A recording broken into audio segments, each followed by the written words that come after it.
Hello everyone, welcome to my channel code story with Mike. तो आज हम अपने डायनेमिक फार्मिंग के प्लेलिस्ट का वीडियो नंबर 39 करने जा रहे हैं। आगे बढ़ने से पहले मैं आपको फिर से रिपीट कर देता हूँ कि मेरा डीपी कंसेप्ट्स एंड क्वेश्चंस के प्लेलिस्ट का कंसेप्ट्स एंड क्वेश्चंस का प्लेलिस्ट आ चुका है और कल ही मैंने उस पर एक वीडियो भी डाली है, तो उस पर भी वीडियोज़ आते रहेंगे। तो अगर आपको स्क्रैच से समझना है डीपी को, है ना, अलग अलग मॉड्यूल्स में बांट कर, जैसे 1D का अलग से पढ़ाऊँगा, 2D का अलग से पढ़ाऊँगा, ग्रिड रिलेटेड अलग पढ़ाऊँगा, ठीक है, गेम स्ट्रैटेजी अलग से पढ़ाऊँगा। तो अगर ये सब चीज़ें सीखनी है तो मेरे डीपी कंसेप्ट वाले प्लेलिस्ट को ज़रूर से देख लेना, ठीक है। और आगे बढ़ने से पहले बता दूं कि फेसबुक और इंस्टाग्राम पर भी अवेलेबल है। सून ट्विटर पर भी मैं पेज बना दूंगा कोड स्टोरी विथ माइक का। लीड कोड नंबर 714 मीडियम है, but it is going to be extremely easy. Reason क्या है वो मैं बताता हूँ, क्यों इतना इजी होने वाला है आज का क्वेश्चन, वो भी मैं आपको थोड़ी देर बाद पता चल जाएगा। आज का क्वेश्चन है best time to buy and sell stock with transaction fee. और आज मैं इसको रिकर्शन एंड मेमोराइजेशन से बनाऊंगा। And don't worry, bottom up भी आप सीखोगे।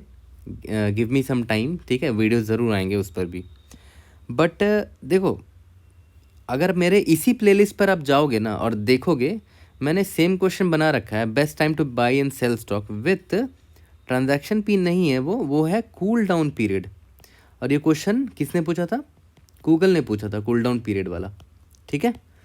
तो सेम का सेम कोड मैं उतार के यहाँ लिख दूंगा और एकदम टाइनी चेंज करूँगा अकॉर्डिंग टू दिस क्वेश्चन। इस क्वेश्चन में जो बोला है उसके हिसाब से बस थोड़ा सा चेंज करना है और सेम कोड एक्सेप्ट हो जाएगा, ठीक है। यहाँ तक क्लियर है?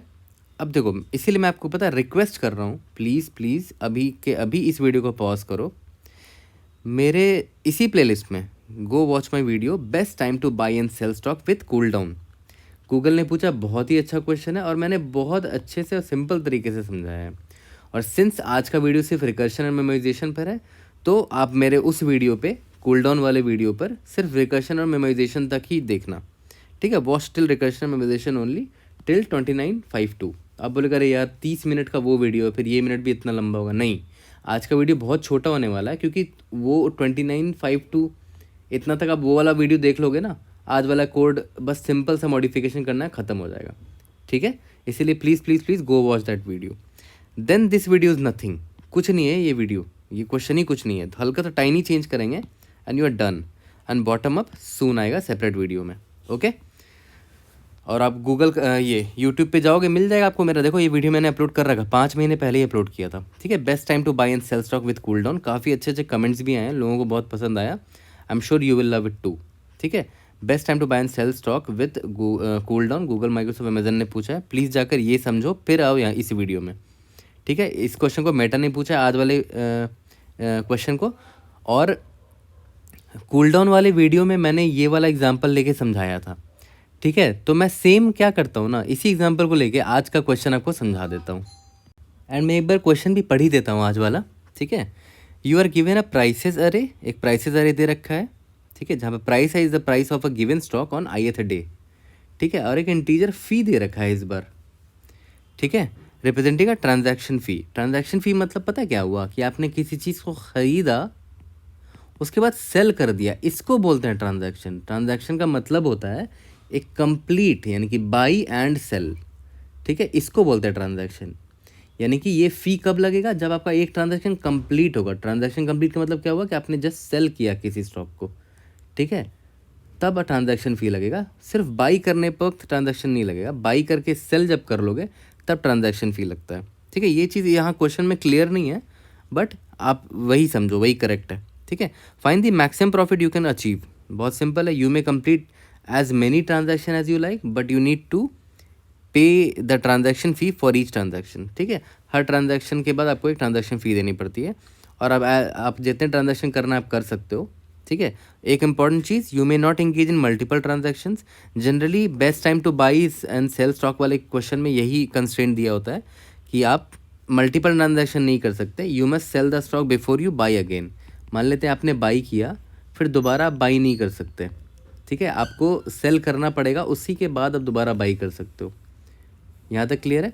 और अगर आपके पास कुछ है ही नहीं अभी, तो आप सेल नहीं कर सकते। You must buy before you sell. Obvious सी बात है, जब कुछ है ही नहीं तो how can you sell something, ठीक है।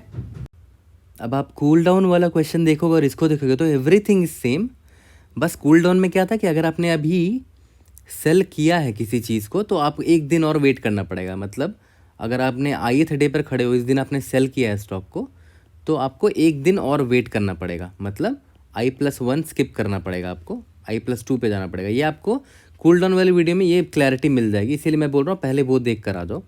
और ये क्वेश्चन एकदम सेम है, यहाँ पर बस कूल डाउन पीरियड नहीं है, उसके अलावा इसने क्या दे दिया कि जब भी आप सेल करते हो तो आपको एक फ़ी देनी पड़ती है। दैट्स इट, और सब कुछ सेम है। तो ऑब्वियस सी बात है, कोड भी बिल्कुल सेम होगा, है ना, कोड भी बिल्कुल सेम होगा। बस हमें क्या होगा, कूल डाउन वाला चीज़ हटाना पड़ेगा, कूल डाउन वाला चीज़ हटाना पड़ेगा, ठीक है, और फ़ी वाला पार्ट लगाना पड़ेगा। दैट्स इट, कोड में इतना ही चेंज होगा, पूरा बाकी पूरा का पूरा कोड सेम होगा, ठीक है। बट स्टिल कोड के में जाने से पहले मैं आपको इसका भी ट्री डायग्राम दिखा देता हूँ, ओके। उससे पहले इसको हटा लेते हैं यहाँ पर से। तो ट्री डायग्राम कितना सिंपल होगा इसका, वो देखो, बहुत सिंपल ट्री डायग्राम होने वाला है। स्टार्टिंग में आई यहाँ पर है, सिंस अभी आपके पास कुछ नहीं है तो ऑब्वियस सी बात है you will have to first buy. सबसे पहला स्टेप तो आपको बाई ही रखना पड़ेगा। तो आपने क्या किया, अपने आपको बाई तो करना ही है, क्योंकि अभी आपको कुछ है ही नहीं, आप बेच ही नहीं सकते हो जब तक आप बाई नहीं करोगे, ठीक है। तो आपने क्या किया है, यहाँ पर आपने इधर बाई कर लिया इस स्टेप पे, कितने रुपीज़ में, 1 रुपीज़ में। ऑब्वियसली बस जब बाई कर लिया तो इंडेक्स आई आगे बढ़ेगा, इंडेक्स अब 4,2, आई अभी यहाँ आ चुका है, 1 को अभी मैं हटा दे रहा हूँ, नहीं लिख रहा हूँ, 4,2 को मैंने नीचे लिख दिया है, ठीक है। अब आपके पास ऑप्शन होगा, ऑब्वियसली बात ऑप्शन होगा कि आपने आज सेल किया या नॉट सेल किया। ये तो हर बाई एंड स्टॉक वाले क्वेश्चन में है, ये ऑप्शन आपके पास है कि आप सेल कर भी सकते हो, नहीं भी सेल कर सकते हो, ठीक है। अगर आपने सेल कर दिया तो यहाँ पर मैं लिख देता हूँ कि सेल कितने में किया, 4 रुपीज़ में किया, ठीक है। तो मैं यहाँ पर एक फ़ी भी लिख देता हूँ, है ना, फ़ी मान लेते हैं, फ़ी मान लेते हैं कितने रुपीज़ है, फ़ी 1 रुपया लगता है, तो फ़ी यहाँ पर 1 रुपीज़ है, यानी कि बेचारे को 1 रुपये का घाटा होने वाला है, 1 रुपीज़ और उसे अपने पॉकेट से निकालने पड़ेंगे। चलो कोई बात नहीं, सेल जब कर दिया तो अब इसके पास क्या बचा, 2 बचा, आई यहाँ पर है। अगर नॉट सेल किया तो आई ऑब्वियस अभी भी 2 ही बचा, लेकिन इस बार इसने बेचा ही नहीं है, ठीक है, तो अभी कुछ हुआ ही नहीं है इसके पास, आई यहाँ पर है, ठीक है। अब यहाँ पर देखो सेल किया है, ऑब्वियस से पता है जब सेल कर दिया तो ऑब्वियस है अब उसके पास कोई स्टॉक है नहीं, तो ऑब्वियस है उसके बाद तो उससे बाई करना ही करना पड़ेगा, राइट। तो अभी उसको बाई ही करना पड़ेगा, अभी वो सेल कर ही नहीं सकता, है ना। तो जब बाई कर लिया तो अब तो आई आगे निकल गया, अब कुछ है ही नहीं बचा हुआ, कहानी ख़त्म। यहाँ पर नॉट इसने बेचा ही नहीं था, तो अब ये मैंने कि बेच सकता है, अभी इसके पास ऑलरेडी एक स्टॉक है तो ये बेच ही सकता है, दोबारा और कुछ ख़रीद नहीं सकता। तो इस बार भी फिर वही होगा, सेल या तो नॉट सेल।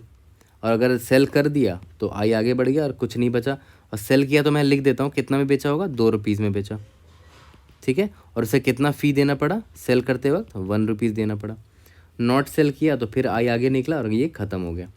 तो देखा जाए तो हमारा ट्रांजैक्शन कंप्लीट कब हुआ, एक तो यहाँ पर एक ट्रांजैक्शन हुआ और एक यहाँ पर एक ट्रांजैक्शन हुआ बाई एंड सेल का, ठीक है। तो याद करो उसने 1 रुपये में ख़रीदा था और 4 रुपये में बेचा, 4 - 1 रुपीज़ उसको प्रॉफिट हुए 3, लेकिन याद करो फ़ी भी देना पड़ा था उसे, तो 3 - 1 दैट इज़ 2 रुपीज़ प्रॉफिट हुए, यानी कि इस पाथ से इसको 2 रुपीज़ प्रॉफिट हुए, है ना। और इस यहाँ पर अगर इस पाथ पे जाओगे तो इसने कितना रुपये में ख़रीदा था, 1 रुपये में, और देख रहे हो बेचा कितने में, 2 रुपये में बेचा, ठीक है। तो प्रॉफिट कितना हो जाएगा, 2 - 1 दैट इज़ 1, और सिंस फ़ी भी देनी पड़ी थी तो -1 करेंगे दैट इज़ 0, प्रॉफिट 0 हुआ उसे, ठीक है। तो मैक्सिमम क्या है, मैक्सिमम है 2, प्रॉफिट 2 है ना मैक्सिमम, ठीक है। तो that's why our answer will be 2 for this. एकदम सेम चीज़ है ना, बस हमें क्या करना था, कूल डाउन वाला झमेला हटाना था और फ़ी का झमेला लगाना था इसमें, दैट्स इट। तो एक काम करते हैं ना, कूल डाउन वाला ही जो मेरा कोड है, जो मेरा क्वेश्चन था ना इससे पहले वाला, बाई ये वाला, इसी का कोड अभी उठाते हैं और इसी के कोड में हल्का सा माइनर चेंज करेंगे, आपका क्वेश्चन डन हो जाएगा। इसीलिए मैं आपको बार बार रिपीट कर रहा हूँ, ये जाओ और देख कर आओ, देख लो क्या दिक्कत है। ऑब्वियस बात है एक और क्वेश्चन आप सीख जाओगे, एक प्रॉपर टेम्पलेट मिल जाएगा कि अच्छा हाँ ऐसे क्वेश्चन को ऐसे ही बनाना है, ठीक है। इसको पहले देख कर आ जाओ, ठीक है। अब मैं देखो कूल डाउन वाला कोड दिखा रहा हूँ आपको, ये मेरा कूल डाउन वाला कोड है, मेरे गिटहब पे जाओगे तो आपको मिल जाएगा। मैं जनरली अपने गिटहब में यूट्यूब का लिंक भी दे देता हूँ। तो ये क्वेश्चन, ये जो कोड दिख रहा है आपको, ये कूल डाउन वाला कोड है, ठीक है। इसी में बस माइनर चेंज क्या करना है वो अभी देख लेते हैं। और उससे पहले मैं एक चीज़ बता दूं आपको, देखो यूज़र के पास ये भी ऑप्शन है, जो बंदा है ना उसके पास दो ऑप्शन, बाई करते वक्त भी उसके पास ऑप्शन है कि या तो वो उसको ख़रीदे या तो ना ख़रीदे। ट्री छोटा करने के लिए मैंने बस आपको बाई का डायरेक्ट दिखा दिया, बट आप वो भी ड्रॉ कर सकते हो, ठीक है, क्योंकि क्वेश्चन में क्लियर कट है कि उसके पास पूरे ऑप्शन है। बाई कर भी सकता है, नहीं भी कर सकता है, सेल कर भी सकता है, नहीं भी कर सकता है, but he you have to ensure कि जब वो सेल कर रहा है, इसका मतलब उसने इससे पहले बाई किया होगा, बस वो इस चीज़ इंश्योर करना है, ठीक है। तो सेम कोड देखो मैं यूज़ कर रहा हूँ, इस बार हमें बस स्लाइड चेंज क्या करना होगा, सबसे पहला तो यार ये कंस्ट्रेंट थोड़ा बढ़ाना पड़ेगा, है ना। कंस्ट्रेंट इस बार क्या है, 5001 करना पड़ेगा। कंस्ट्रेंट की वैल्यू देख लो, समझ में आ जाएगा क्यों बढ़ाया मैंने इसको। बाकी पूरा कोड सेम होगा, ये भी सेम है, ये भी सेम है, ये भी सेम है, ठीक है। स्टार्टिंग में ट्रू मैंने क्यों भेजा, क्योंकि भाई स्टार्टिंग में ऑब्वियस सी बात है उसके पास कुछ होगा ही नहीं, तो पहले उसे बाई करना पड़ेगा, तो मैंने बाई की वैल्यू ट्रू भेजी है। चलो ठीक है, ये भी सेम, ये भी सेम, ये भी सेम, सब लाइन ऑफ कोड सेम है। अभी बाई करेगा पहले, ठीक है, तो बाई करने पे भी इसके पास ऑप्शन है, या तो ख़रीदा या तो नहीं ख़रीदा। और अगर आज इसने ख़रीद लिया, मतलब कंसिडर कर लिया, अगर बाई कर लिया, तो जितने भी प्रॉफिट फर्दर से आएंगे उसे, है ना, उसमें आज का प्राइस जितने में ख़रीदा माइनस कर देंगे तो प्रॉफिट निकल जाएगा। प्रॉफिट क्या होता है, सेलिंग माइनस बाइंग, है ना। प्रॉफिट वही होता है ना कि sell minus selling price minus buying price, ठीक है। तो वही मैं बोल रहा हूँ, अगर आज इसने ख़रीद लिया तो मैं क्या करूँगा, D+1 में चला जाऊँगा फर्दर, और वहाँ से जितना भी आएगा उसमें मैं आज का बाइंग प्राइस माइनस कर दूँगा, तभी तो मुझे प्रॉफिट निकलेगा ना। चलो ठीक है, प्रॉफिट तो निकल जाएगा। यहाँ तक तो सब कुछ क्लियर लग रहा है, सेम कोड ही है, कोई चेंज नहीं किया यहाँ पर, है ना। और अगर नहीं ख़रीदा तो कुछ कर नहीं सकते, आगे बढ़ना पड़ेगा, ठीक है। एक चीज़ और यहाँ देख लो, अगर उसने आज ख़रीद लिया है, अगर उसने आज ख़रीद लिया है तो दोबारा ख़रीद नहीं सकता। देखो बाई को मैंने फॉल्स भेजा है, ये चीज़ मैंने समझाया, डोंट वरी, उस अपने कूल डाउन वाले में। तो ये लाइन ऑफ कोड में भी कोई चेंज नहीं है। अगर आज उसने नहीं ख़रीदा तो ऑब्वियस बात है सेल कर ही नहीं सकता, जब ख़रीदा ही नहीं है तो फ्यूचर में भी इसे ख़रीदना ही पड़ेगा आगे बढ़ के। तो आगे बढ़ा और ख़रीदना पड़ेगा, तो इसकी वैल्यू देखो ट्रू भेज रहा हूँ। यहाँ तक क्लियर है। और प्रॉफिट में वही होगा, profit equal to maximum of profit, ये जो ऑलरेडी वैल्यू है, कंसिडर एंड नॉट कंसिडर, जो भी मैक्सिमम वैल्यू जिससे आ जाए। और अगर सेल की बारी आती है, अगर यूज़र को सेल करना है, तो देखो ये इंपॉर्टेंट है, बंदा अगर सेल करता है तो देखो यहाँ पर याद करो D+2 क्यों कर रहे थे, क्योंकि कूल डाउन पीरियड हो रहा था। अगर आपने आज के टाइम में सेल कर दिया तो आप D+1 में ना जाके D+2 पर जाओगे, तो क्योंकि D+1 इसके जस्ट नेक्स्ट डे आपको कूल डाउन पीरियड लेना है, बट यहाँ पर ऐसा कुछ है ही नहीं, तो मैं D+2 ना करके D+1 ही रखूँगा, कूल डाउन है ही नहीं यहाँ पर, ठीक है। और सिंस आज इसने बेचा है, ठीक है, आज इसने बेचा है, तो बेचा है तो इसका मतलब क्या हुआ कि जो फर्दर से जो प्रॉफिट आएंगे, ठीक है, और आज इसने बेचा है तो ऑब्वियसली इसे इतने पैसे मिले होंगे, तो ये तो मेरे मिल गए पैसे, बट सिंस सेलिंग के वक्त उसे एक फ़ी भी देना है, तो माइनस ऑफ फ़ी भी कर देंगे, ठीक है, माइनस ऑफ फ़ी भी कर देंगे। यहाँ तक क्लियर है, ठीक है। और अगर आज उसने नहीं सेल किया, नॉट कंसिडर, तो ऑब्वियसली ज़्यादा कुछ कर नहीं सकते, आगे बढ़ जाओ D+1, तो इस लाइन ऑफ कोड में कोई चेंज नहीं है, ठीक है। यहाँ तक समझ में आ रहा है। तो देखा जाए तो सिर्फ 3 जगह चेंज था। एक तो कंस्ट्रेंट है जो कि इतना मायने नहीं रखता, एक D+1 क्यों किया, क्योंकि कूल डाउन वाला यहाँ पर झमेला है ही नहीं, और यहाँ पर बस माइनस फ़ी क्यों कर दिया, क्योंकि क्वेश्चन में दे रखा है जब भी वो बंदा सेल करेगा, ठीक है, तो उसे एक्स्ट्रा माइनस फ़ी पैसे देने पड़ेंगे। दैट्स इट, इतना ही 3 जगह चेंज था और हमारा पूरा का पूरा कोड ही हो गया।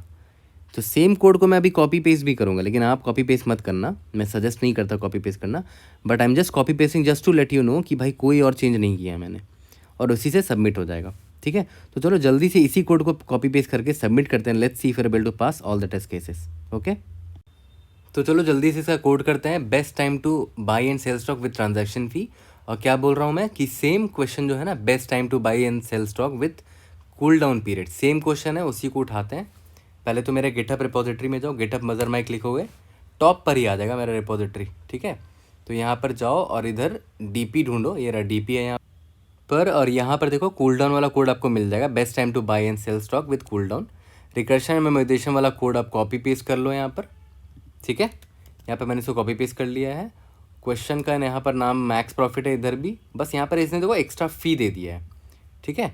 तो बस हम क्या करेंगे, इसको भी कॉपी पेस्ट कर लेते हैं यहाँ पर, एवरीथिंग इज सेम, ठीक है, वो मैंने आपको दिखा दिया था। बस हमें यहाँ क्या याद करो, एक तो कंस्ट्रेंट चेंज करना है क्योंकि यहाँ पर कंस्ट्रेंट बड़ा है थोड़ा, 5 × 10⁴ है, ठीक है। तो यहाँ पर इतना मैंने ले लिया है, बाकी सब कुछ सेम है, देखो एवरीथिंग इज सेम। यहाँ पर ये लाइन भी सेम है, ये लाइन भी सेम है, बस जब भी वो सेल करता है उससे एक फ़ी देनी पड़ती है, ठीक है। तो मैं एक काम करता हूँ, ग्लोबल वेरिएबल में एक फ़ी नाम का वेरिएबल रख लेता हूँ और यहाँ पर उसको फ़ी में इसको असाइन कर दिया। तो ये इतने फ़ी से उसको लग जाएंगे, तो ये मैं माइनस करना पड़ेगा क्योंकि उसके पॉकेट से जा रहे हैं ये पैसे। और यहाँ पर डे+2 ना करके यहाँ पर भी डे+1 ही होगा क्योंकि यहाँ पर कोई कूल डाउन नहीं है, ठीक है। बाकी एवरीथिंग इज सेम। देखो इसको एग्जाम्पल टेस्ट केसेस देख लेते हैं और सबमिट कर देंगे। Let's see if you are able to pass all the test cases. देखो हो गया, सबमिट करते हैं। देखो दैट्स द ब्यूटी, राइट। देखो ये सॉल्व हो गया है, we have solve all pass all the test cases, that's the beauty, right. ऐसे ऑलरेडी सॉल्व क्वेश्चन से जब कोई क्वेश्चन बन जाता है without doing only minimum changes, तो और भी कॉन्फिडेंस आता है। तो I hope I was able to help. Please let me know in the comment section if you have any doubt. I'll try to help you out. See you guys in the next video. Thank you.